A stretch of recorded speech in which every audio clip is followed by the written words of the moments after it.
ಮನೆಯನ್ನು ಉದ್ಧಾರ ಮಾಡ್ಬೋದು. ಹೆಣ್ಣು ಮನಸ್ಸು ಮಾಡಿದ್ರೆ ಉದ್ಧಾರ ಮಾಡ್ಬೋದು. ಹೆಣ್ಣು ಏನಾದರೂ ಮನಸ್ಸು ಮಾಡಿದ್ರೆ ಅಧೋಗತಿಗೂ ಒಯ್ಯಬಹುದು. ಹೆಣ್ಣು ಅದು ಸಾಕ್ಷಾತ್ ಕಪಿಲ ಸಿದ್ಧ ಮಲ್ಲಿಕಾರ್ಜುನ ಅಂತ ಹೇಳಿ ಭಾಳ ಸಂತರು ಶರಣರು ಮಹಾತ್ಮರು ಹೇಳ್ಕೊಂತ ಬಂದಾರೆ. ನಾನು ನಿಮಗೆ ಹೇಳಿದೆ, ಆ ತಾಯಿ ಆ ಹೆಣ್ಣು ಮಗಳು ಬರೀ ಮೂರು ತಿಂಗಳ ಅತ್ತಾಗ ಮನಸ್ಸು ಕೊಟ್ಟಿದ್ದಕ್ಕೆ ತಂದೆ ತಾಯಿಯ ನಿಜವಾದ ಪ್ರೀತಿ ಗೊತ್ತಾಗಿರಲಿಲ್ಲ. ಅದೇ ಹೆಣ್ಣು ಗುರುವಿನ ಅಂತಃಕರಣವನ್ನು ಅರಿತುಕೊಂಡಾಗ, ಆ ಭಾವನೆಯನ್ನು ಅರಿತುಕೊಂಡಾಗ, ಆ ಗುರುವಿಗಾಗಿ ತನ್ನ ಪಿತಾಂಬರವನ್ನು ಲೆಕ್ಕಿಸದೆ ಆಕೆ ಏನು ಮಾಡಿದ್ಲು?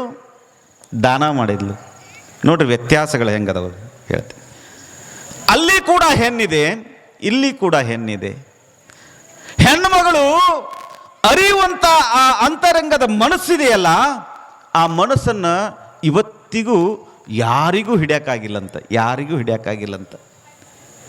ಅದಕ್ಕಾಗಿನೇ ಹೇಳೋದು, ಉದ್ಧಾರ ಮಾಡೋವಳು ಅವಳೆ, ಕಾಪಾಡೋವಳು ಅವಳೆ, ಕೊಲ್ಲುವವಳು ಅವಳೆ, ಅದರ ಜೊತೆಗೆ ಮನೆತನವನ್ನು ಏರಿಸೋವಳು ಅವಳೆ.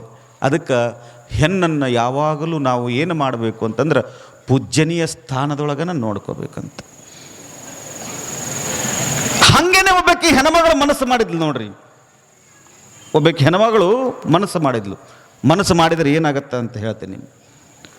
ಒಂದು ಟಂಗ ಹೊಡ್ಕೊಂಡು ಹೊಂಟಿದ್ದು ಅಂತಬ್ಬ, ಭಾಳ ದೊಡ್ಡ ಶ್ರೀಮಂತ. ಎಷ್ಟು ದೊಡ್ಡ ಶ್ರೀಮಂತ ಅಂತಂದ್ರೆ ದೊಡ್ಡ ವ್ಯಾಪಾರಿ, ದೊಡ್ಡ ಶ್ರೀಮಂತ. ಟಂಗ ಹೊಡ್ಕೊಂಡು ಹೊಂಟಿದ್ದ. ಟಂಗ ಹೊಡ್ಕೊಂಡು ಹೊಂಟಾಗ ಅವನ ಮಗ ಮುಂದೆ ಕುಂತಿದ್ದ. ಅವನ ಮಗ ಕುಂತಿದ್ದ, ಹಿಂದೆ ಅವರಪ್ಪ ಅವರವ್ವ ಕುಂತಿದ್ಲು. ಕುಂದಾಕ ಅವರಪ್ಪಗೆ ಕ್ಯೂರಿಯಾಸಿಟಿ, ಆಸಕ್ತಿ ಭಾಳ. ನನ್ನ ಮಗ ಏನಕ್ಕನ, ನನ್ನ ಮಗ ಮುಂದೆ ಏನಾಗ್ಬೋದು. ಅವರವ್ವಗೆ ಎಷ್ಟು ಆಸಕ್ತಿ ಅಂತಂದ್ರೆ ಮಗನನ್ನು ಬೆಳೆಸೋದೇ ಆಸಕ್ತಿ, ಬಿಟ್ಟರೆ ಮತ್ತೇನೂ ಇಲ್ಲ. ಆವಾಗ ಪ್ರತಿ ದಿವಸ ದೊಡ್ಡ ಬೀದಿಯೊಳಗೆ ಹೋಗಿದ್ರಂತ, ದೊಡ್ಡ ಬೀದಿಯೊಳಗೆ ಬರ್ತಿದ್ರಂತ, ದೊಡ್ಡ ಬೀದಿಯೊಳಗೆ ಹೋಗಿದ್ರಂತ, ದೊಡ್ಡ ಬೀದಿಯೊಳಗೆ ಬರುವಾಗ ಒಂದು ದಿವಸ ಅಪ್ಪ ಆಸಕ್ತಿಯಿಂದ ಕೇಳಿದಂಥ ಮಗನನ್ನು, ಮಗನೇ ಮುಂದೆ ನೀ ದೊಡ್ಡವ ಆದ ಮೇಲೆ ಏನಾಗಬೇಕಂತ ಮಾಡಿಪ್ಪ. ಆವಾಗ ಸಣ್ಣ ಹುಡುಗವ ಅವ ಹೇಳಿದಂತ, ನಾ ಟಂಗ ಹೊಡೆಯವಕ್ಕೇನಿ ಅಂದಂತವ. ಅವಂಗೇನು ಪ್ರಭಾವ ಬೀರಿತ್ತು ಮನಸ್ಸಿಗೆ? ಪ್ರತಿ ದಿವಸ ಟಂಗ ಹೊಡೆಯವನ್ನ ನೋಡ್ತಿದ್ದ, ಪ್ರತಿ ದಿವಸ ಕುದುರೆ ಮೇಲೆ ಕುಂದಿರ್ತಿದ್ದ, ಎಲ್ಲಿ ಹೋದ್ರೂ ಕುದುರೆ ಮೇಲೆ ಕುಂದಿರ್ತಿದ್ದ, ಟಂಗ ಹೊಡೆಯವನ್ನ ನೋಡ್ತಿದ್ದ. ಆವಾಗ ಅವರಪ್ಪಗೆ ಭಾಳ ಮನಸ್ಸಿಗೆ ನೋವಾತಂತ. ಅಲ್ಲ, ನಾನು ಭಾಳ ದೊಡ್ಡ ಶ್ರೀಮಂತ, ಇಡೀ ಈ ಊರಿಗೆ ಈ ನಾಡಿಗೆ ಏನು ಬೇಕು ಎಲ್ಲಾನು ಕೊಡವ, ಆದ್ರೆ ನನ್ನ ಮಗ ಟಂಗ ಹೊಡೆಯವಕ್ಕೇನಂತಾನಲ್ಲ. ಭಾಳ ಚಿಂತೆ ಆಯ್ತು ಮಗನಿಗೆ.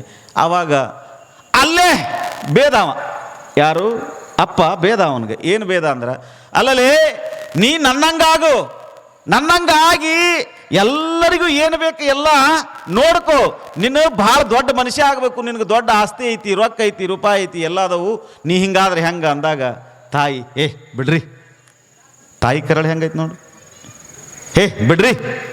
ಸಣ್ಣ ಹುಡುಗ ಅವಂಗೇನು ತಿಳಿತೈತಿ, ಅವಂಗೇನು ಕಾಣ್ತತಿ ಅದನ್ನು ಹೇಳ್ತಾನವ. ಆವಾಗ ಹೋದ್ಲು ತಾಯಿ, ಬಿಡಲಿಲ್ಲ. ಅಪ್ಪ ಹೋದ, ಮರೆತು ಹೋದವ, ಮುಗೀತಿ ಅಪ್ಪನ ಕೆಲಸ ಅಷ್ಟ, ಬೇಯ್ದು ಹೋಗೋದು. ಮನೆಯಾಗ ಮಕ್ಕಳು ಬೇದಾಗ ಬರ್ತಾವಲ್ಲ ಅವನು ಬಾಯಾಗ, ಗೊತ್ತೈತಲ್ಲ ನೀವು ಅದನ್ನೇನು ಟಿಮ್ ಟಿಮ್ ಟಿಮ್ ಮುಗೀತಲ್ಲಿಗೆ.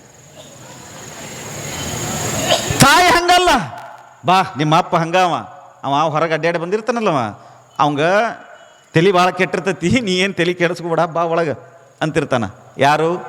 ಅವ್ವ. ಅವನ ಮನಸ್ಸು ಹೆಂಗಂತಂದ್ರ ಮಗ ಎಷ್ಟು ತಪ್ಪು ಮಾಡಿದ್ರು ಅವ ಆಕಿಗೆ ಮಗನೇ. ಮಗ ಅಂದ್ರೆ ಎಷ್ಟು ಪ್ರೀತಿ ಅವಾಗಂತಂದ್ರ ನಿಮಗೆ ಗೊತ್ತಿರಲಿ. ಇಲ್ಲಿ ಭಾಳ ಜನ ಮಕ್ಕಳದಿರಿ, ನಿಮಗೊಂದು ಕಿವಿ ಮಾತು ಹೇಳ್ತೀನಿ ನಾನು. ದುಡಿದು ಮಾಡ ಹೊರಗೆ ಹೋದಾಗ ಅವುಗೆ ಯಾವಾಗ ಖುಷಿ ಆಕತ್ತೆ ಗೊತ್ತನು ನಿಮಗೆ? ಅವುಗೆ ಯಾವಾಗ ಖುಷಿ ಆಕತ್ತೆ ಗೊತ್ತನು? ತಂದೆ ತಾಯಿಗಳು ಸಂತೋಷ ಪಡೋದು ಯಾವಾಗ ಗೊತ್ತನು? ದುಡಿದು ಹೊರಗೆ ಹೋಗಿರುವಂಥ ಮಗ ಸಾಯಂಕಾಲ ಸರಿಯಾದ ಸಮಯಕ್ಕೆ ಕುಡಿಯದೇನೆ ಮನೆಗೆ ಬಂದ ಅಂತಂದ್ರೆ ಅವುಗೆ ಭಾಳ ಖುಷಿ ಆಕತಿ, ಅಪ್ಪಗೆ ಭಾಳ ಖುಷಿ ಆಗತ್ತೆ. ಯಾವಾಗ ಮಗ ಕುಡಿದು ಸಹವಾಸ ಚಲೋ ಮಾಡ್ದಂಗ ಹೊರಗೆ ಅಡ್ಡಾಡ್ತಾಳದ ಅವಾಗ ಅವುಗೆ ಎಂದೂ ಖುಷಿ ಆಗಂಗಿಲ್ಲ.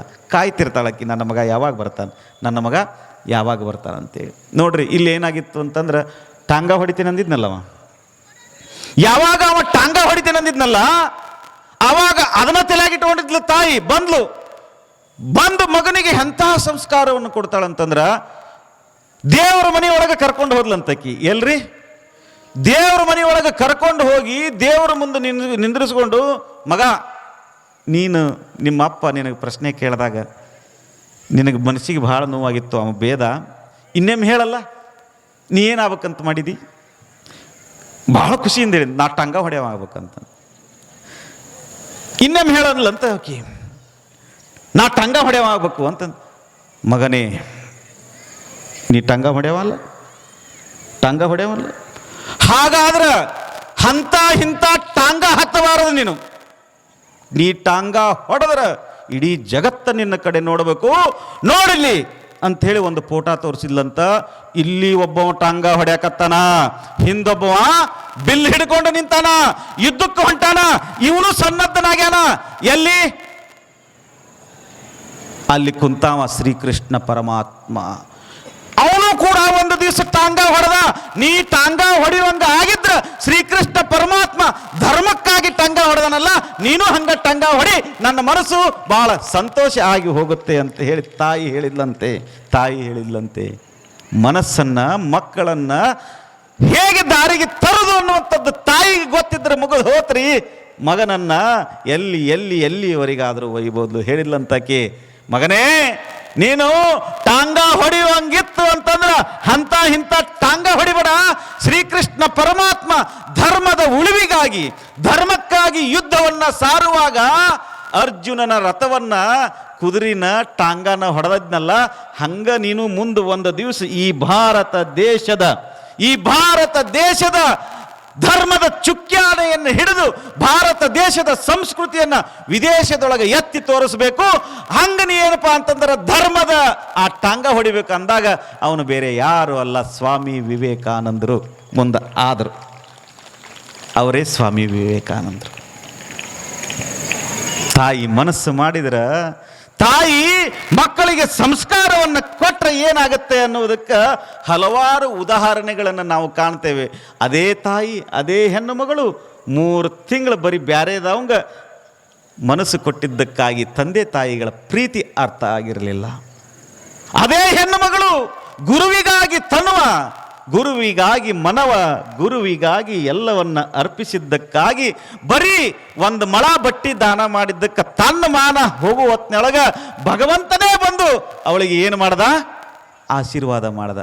ರೂಪಗಳು, ವ್ಯವಸ್ಥೆಗಳು ಬೇರೆ ಬೇರೆ, ನಡೆದಿರುವಂತಹ ಘಟನೆಗಳು ಬೇರೆ ಬೇರೆ, ಆದರೆ ಅಲ್ಲಿ ಪ್ರಾತ್ಯಕ್ಷಿಕವಾಗಿ ಇರುವಂಥವಳು ಹೆಣ್ಣೆ. ಅದು ಹೆಣ್ಣು ಮಗಳ ರೂಪದೊಳಗಿರಬಹುದು, ತಾಯಿಯ ರೂಪದೊಳಗಿರಬಹುದು, ರಾಣಿಯ ರೂಪದೊಳಗಿರಬಹುದು. ಇದ್ದಿರುವುದೆಲ್ಲ ಹೆಣ್ಣೆ, ತಿದ್ದಿರುವುದೆಲ್ಲ ಹೆಣ್ಣೆ. ಈ ಜಗತ್ತಿಗೆ ಹೆಣ್ಣೆ ಕನ್ನೆ ಎನ್ನುವಂಥದ್ದನ್ನು ನಾವು ತಿಳ್ಕೊಂಡು ಬಿಟ್ರೆ ಆ ಜಗತ್ತಿನ ಕಣ್ಣು ಮತ್ತಾರು ಅಲ್ಲ, ಆ ತಾಯಿ ಎನ್ನುವಂಥದ್ದನ್ನು ನಾವು ಯಾವತ್ತೂ ಮರಿಬಾರದು ಅನ್ನುವಂಥದ್ದು. ಪುಣ್ಯಾತ್ಮರ ಇಷ್ಟು ಉದಾಹರಣೆಗಳನ್ನು ತಾಯಂದ್ರಿಗೆ ಕೊಟ್ಟು ಹೇಳುವ ಉದ್ದೇಶ ಇಷ್ಟೇನೆ. ನೀವು ನಿಮ್ಮ ಕೆಲಸ ಏನು? ಮತ್ತೆ ಸುಮ್ಮನೆ ಅವ್ರ ಬಗ್ಗೆ ಹೇಳಕತ್ತೀನಿ, ನೀವು ಕೇಳ್ಕೊಂತ ಕುಂತೀರಿ. ಅಜ್ಜಾರ ನಮ್ಮ ಬಗ್ಗೆ ಅಂತೂ ನೀವು ಹೇಳವಲ್ರಿ, ನಾವಂತೂ ನಿಮಗೆ ಸಂಬಂಧನೇ ಇಲ್ರಿ. ಒಂದನೇ ದಿವಸ ಬಂದಾಗ ನಮ್ಮ ಬಗ್ಗೆನೇ ಹೇಳ್ತೀನಿ ಅಂದಿದ್ರಿ. ಹೇಳ್ತೇನೆ ನಿಮ್ಮ ಬಗ್ಗೆ, ನಾಳೆ ದಿವಸ ನಿಮ್ಮ ಬಗ್ಗೆನೇ ಹೇಳ್ತೀನಿ. ಒಬ್ಬ ನಿಜವಾದ ತಂದೆ ಮಾಡಿರುವಂತಹ ಕೆಲಸ ಎಂಥದ್ದು ಅನ್ನುವಂಥದ್ದನ್ನು ನಾಳೆ ದಿವಸ ನಿಮಗೆ ತಿಳಿಸ್ತೇನೆ. ನಿಮ್ಮ ಚಿತ್ರಣವೇ ಬದಲಾಗಿ ಹೋಗುತ್ತೆ. ಹೊಳೆಯಾಲೂರಿನ ಕನಸೇ ಬದಲಾಗಿ ಹೋಗುತ್ತೆ. ಹೊಳೆಯಾಲೂರಿನ ಕಲ್ಪನೆ ಬದಲಾಗಿ ಹೋಗುತ್ತೆ. ಎಚ್ಚರ ಸ್ವಾಮಿಯ ಈ ವರ್ಷದ ಜೀವನ ದರ್ಶನ ಪ್ರವಚನವೇ ಅದ್ಭುತ ಆಗಿ ಹೋಗುತ್ತೆ ಅನ್ನುವಂಥದ್ದು. ತಾಯಿ ಹೆಣ್ಣು ಎಷ್ಟು ಮುಖ್ಯನೋ ಗಂಡನು ಅಷ್ಟೇ ಮುಖ್ಯ. ಅದಕ್ಕಾಗಿ ನಾಳೆಯ ದಿವಸ ಒಬ್ಬ ತಂದೆ ಏನು ತ್ಯಾಗ ಮಾಡಿದ್ನ ಅನ್ನುವಂಥದ್ದನ್ನು ಹೇಳ್ತೇನೆ. ಆ ತ್ಯಾಗದ ಪ್ರತೀಕವಾಗಿ ನಡೆದಿರುವಂಥ ಇತಿಹಾಸದ ಘಟನೆಗಳನ್ನು ಮತ್ತೆ ನೀವು ಬರ್ಕೊಂಡು ಇಟ್ಟುಕೊಳ್ಬೇಕು. ಹಂಗೆ ನಿಮಗೆ ವಿಷಯಗಳನ್ನು ಕೊಡ್ತೇನೆ ಅನ್ನುವಂಥ ಮಾತನ್ನು ಹೇಳ್ತಾ